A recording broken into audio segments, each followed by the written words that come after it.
That's the weather part, though. Let's bring in Ryan to talk about what most of Maine was chattering about today, which is the earthquake earlier. Yeah, Keith, we finally had a nice weather day, but the earthquake got thrown into the mix. Not something we could have predicted. I want to show you this video. This is from a webcam at Nubble Light in York, and what you're going to see here in a moment is the second the earthquake happens. Get ready. Here it comes. There it is. That was about 10:23 this morning. It was just offshore of York Harbor, about 6 miles southeast.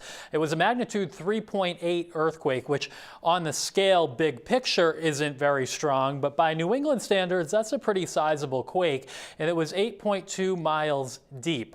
Now, usually our earthquakes here in New England are a bit shallower, and also our bedrock is really old and kind of fragile, and because of that, the shock waves can spread out away from the epicenter fairly far. So in almost all of southern Maine and southeastern New Hampshire, there were reports from essentially each and every town of people feeling this, or in some cases hearing it, some people describing it as sounding like a low-flying helicopter or some type of explosion or truck driving by.